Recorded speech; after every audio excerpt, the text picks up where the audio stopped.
Hey guys, Jim here. Welcome into something completely different.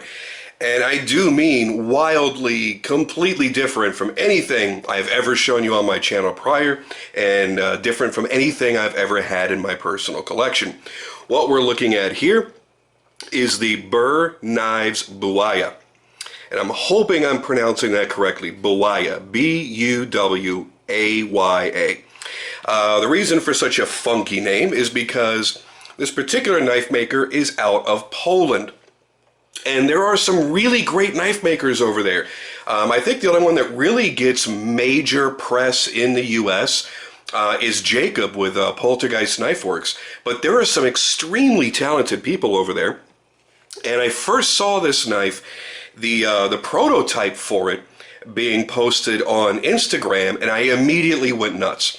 And the person that posted it, his name is Greg, and his Instagram handle is Kombou, K-O-M-B-O-U. And he's actually the guy that designed the knife and did all that hard work. And he was super excited about it and started posting the images of it. And I went apeshit. I said, I've got to have this thing. I've never seen anything like it. He says, well, we're not really ready to take orders yet, but I'll put you on the list, and we'll see when the time comes. That was probably about, I don't know, maybe a year and a half ago. I'm not entirely certain now. Anyway, it's been a long time coming. And he was really great with keeping in contact with me. Every few months he would say, just so you know, I haven't forgotten about you. We haven't released them yet, but you are definitely on the list, and we're going to make sure that you're able to buy one. So fast forward, and I get my email, and Greg says, okay, it's that time. What do you want to do? I said, well, I've got some ideas. Since this is going to be the very first one to make it into the United States, and this is the very first one in the U.S., I said I really want it to be special. And because it's already such a wild knife, I kind of want to do something a little bit different. Now, what their base model looks like, you'll see the matte bead blasted lower areas in the frame here. The entire knife, the entire frame and the blade is done in that monotone look. And that honestly was one of the things that attracted me to it. But the more I thought about it, I said what I'd love to see, because you have such a rich topography of titanium here, I'd love for all the high flats to be done in a really fine satin. And the same thing for the blade, and we'll keep that matte working finish for the lower portions. He's like, well, I'm pretty sure we can do that. That shouldn't be a big issue. He goes, but let me talk to Rafael first, who is the guy that makes them, which is Burr Knives, B-R-R. And he came back a day later. He says, yep, we're happy to do it. It'll take longer, but we think it's going to be worth it. So what we decided to do was to do that two-tone look, and also in the clip as well. And I think it came out to be a very, very dramatic look. The light dances off the satin areas beautifully, especially out in the sunlight. I couldn't be more excited to have something like this in my collection that speaks to a very aggressive design nature. I don't have a lot of that in my collection. I have some pretty boldly designed knives, but nothing like this. It almost looks like an alien's spine, or alien's maybe exoskeleton. There's something really biomechanical about it, and that was part of what really drew me to it. So basically, Rafael builds them, Greg designs them, and they do a couple of unique things. Let's start off with the basics. You're looking at a 3.5-inch blade of M390 that they bring up to a 63 Rockwell. The overall length is 8 inches, so it's a really compact knife, and because of the overall curvature in the handle, it makes it feel even more compact. You've got a little bit of a finger guard here with the flipper tab, but it's not an enormous flipper tab, and I love that. It's just enough to kind of tuck your hand where it needs to be and not really be in the way. Everything is done in titanium, of course, including the hardware, and we decided to anodize those green to match my car. Let's see what else. Oh, the backspacer. Now, I added the lanyard myself. This is a peat gray titanium bead. These do not come with the knife. I will tell you this, I love the back spacer and I love the skull crusher that's built into it. However, the notch they give you for the lanyard is really, really small. What you would probably want to do is take the center portion out of a paracord to pull it through. I was able to force the full paracord through, but as you see, it really doesn't move very much. So it's a little stiff in there, but I really wanted to have the full paracord in there. It's a fairly lightweight knife for its size. It's very, very, very easy to carry. One of the interesting things that I'd never heard about before, and I don't know if my lighting is going to allow me to pick it up, but the detent ball is made of something I'd never heard of before. And that was the first thing I emailed him when I got it. I said, there's something about this detent. It is probably the smoothest glide I've ever felt as the blade closes. Now, we know a lot of people have gone from stainless steel detents over to ceramic because it increases that smoothness. This is something quite a bit different. This is a zirconium oxide detent ball. And to keep you from having to look it up, I looked it up. Zirconium oxide is what they make cubic zirconia from. It starts off in powder form. So just like ceramic, starts off in powder form, and throughout the process of however they make it a very, very, very hard, smooth surface. So think of this, you know, cubic zirconia is kind of like the alternative to diamonds if you want something synthetic and much more easy to afford. What you've got in here is pretty much the hardest and smoothest material that you can imagine for your detent ball.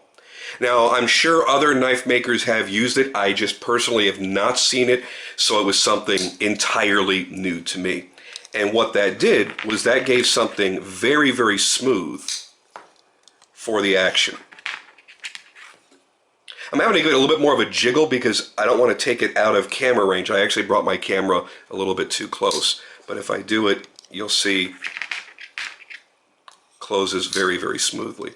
But it's a very fast operation whether you're opening or closing, and I'm blown away by this. Now, as far as the detail work that's been milled into the frame, it looks great. And again, that's subjective. I think it looks great. You might not. I love the detail work around the pivot, but I love all of this detail work here. And it doesn't just look good. It really adds a lot of grip when you're holding the knife. The only downside I found to this between the edges that are on there and the pocket clip is that we're used to tearing up the lips of our pockets that we carry our knives in, but it usually takes a while to finally wear them down. This is going to be a pocket eater. I'm telling you right now, it is going to destroy every pocket you put it in. Now, that's not really a bad thing, but it's something that you do need to be made aware of before you plop down any money to try to order one of these. Now, I don't know if they're taking orders, but if they are, here's the deal. The base model is $800, which I think is a fantastic deal for a full custom knife, especially for one that you don't see anywhere else. Mine was about double because of all the work that I had them do. This was very laborious getting that satin right. I don't know that typically I would have been okay paying double just to get a satin two-tone, but I wanted to have that look. I wanted to have this knife, so I certainly wasn't going to argue. And Greg was super easy to deal with, so it certainly wasn't any sort of issue any way around it. I'm pretty sure I'm mispronouncing things because, again, they're from Poland. Poland, I think, might be the world's largest fan of Wheel of Fortune. And I say that because most of all of their names are predominantly consonants. So I'm thinking at some point somebody needs to buy a vowel. I have a hard time pronouncing some of the names and words that they use over there because it's a very consonant-heavy language. But hopefully I've done it justice for the few things that I've had to pronounce. When it comes to the overall impression of the knife, let's give you a nice close-up view. One of the first things that you're going to notice is the grind of the blade. Now, it's not just the grind. I'm assuming that the blade stock is either CNC or water jet cut to do this. Notice how the flats come out and it comes all the way to the tip. And it's very, very thick. The hard part is to get my camera to focus where I want it to. So let me move my hand, see if that helps. Yeah, it's not really going to give us the look that we want, but that is very, very pronounced. There we go. That's a much better shot. In real life, you cannot miss that. It is so dramatic. So then they're grinding up to that point. By the way, it is a razor sharp knife. Definitely one of the sharpest knives I've ever gotten out of the packaging. And that's another reason I felt that this had to be done in two-tone to really highlight that particular look. And that also allows this cutout here to remain in that matte finish. And again, it's much more pronounced that way. So let's give you those nice tight shots. M390. Beautiful finish work. Here we get to the frame. I would have liked to have seen actually a larger pivot, but because they've done all this ornamentation around the pivot, it already gives you the illusion of a larger pivot anyway, so I'm sure that's going to be fine for most people. Love all the arcs and radiuses all the way throughout this design.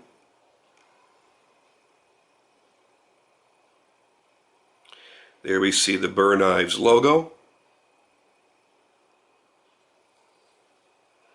Coming around to the skull crusher and backspacer. Beautiful 3D machined titanium clip. You see that it does also have that dramatic step down there as well.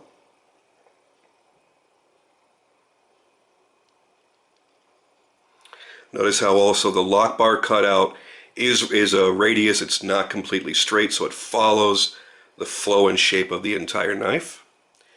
You've got a nice bit of contouring here. It's easy to access the frame lock. The machining quality on this is superb. I haven't found a flaw in it anywhere. The lockup is great. It was a little bit sticky the first day I got it. And I'm thinking honestly it's just because they may have had a little bit of lube on there. And once I carried it the first couple of times, that stickiness went away. No problem whatsoever. So now she's completely stick free.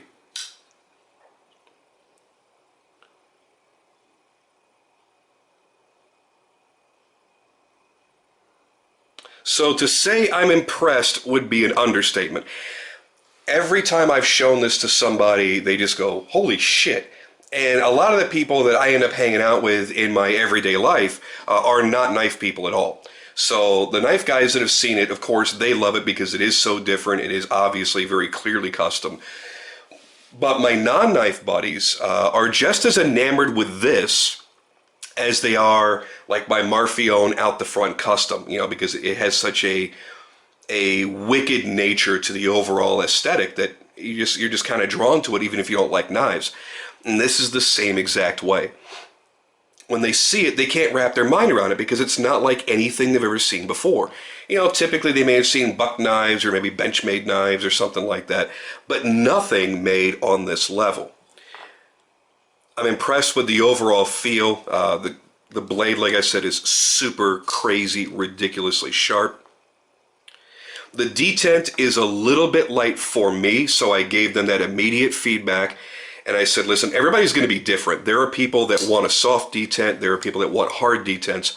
I'm one of those guys. I want a super tough, hard detent to make it for a fast flipper.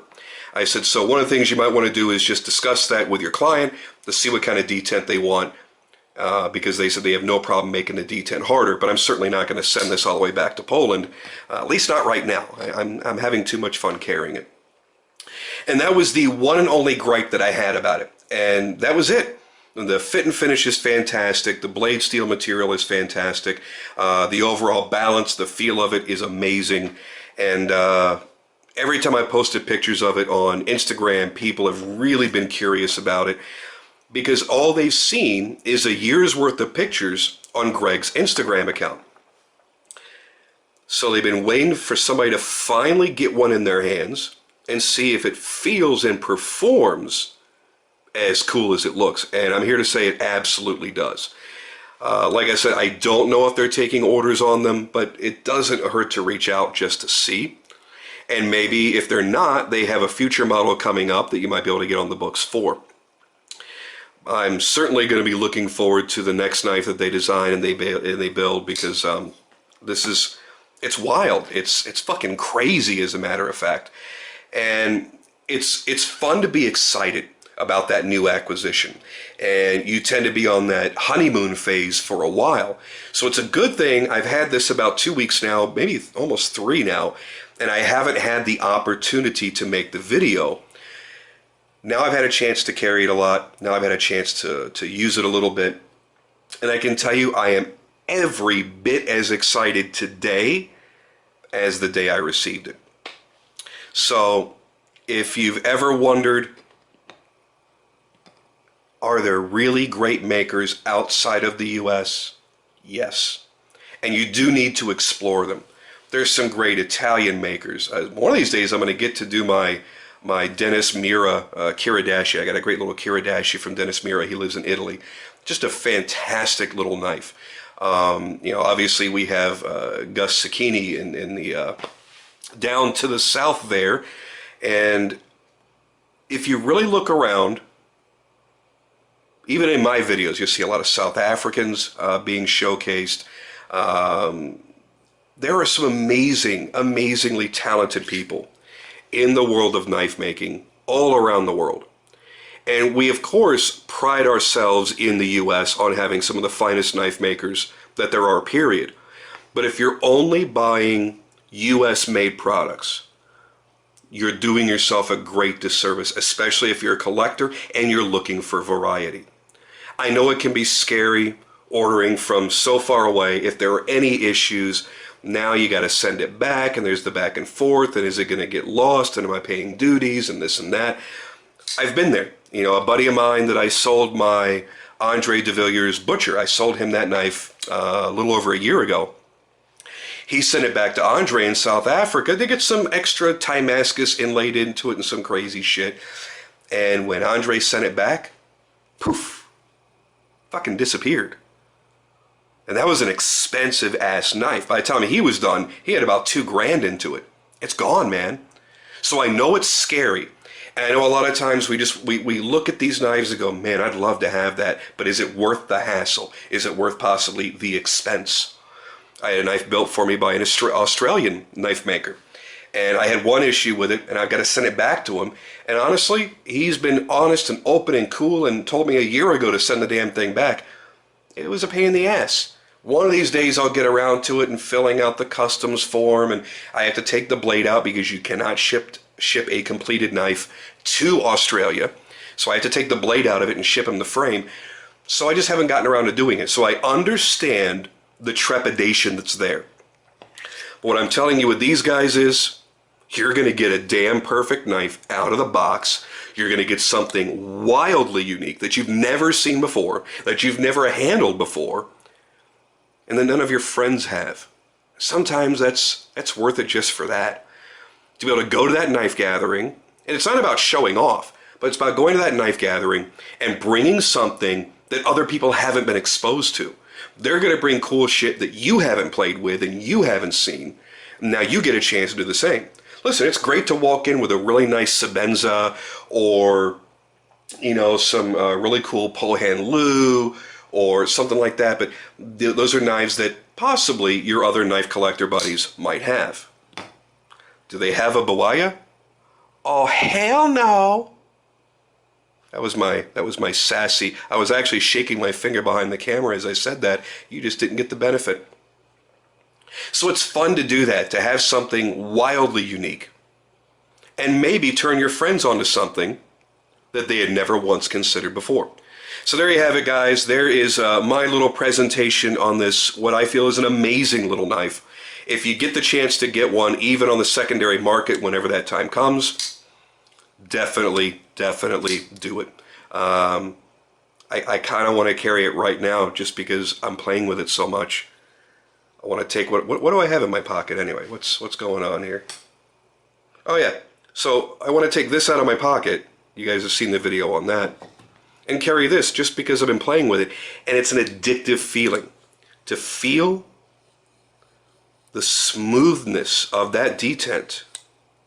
There you go, guys. Thanks for watching. I'll see you on the next video.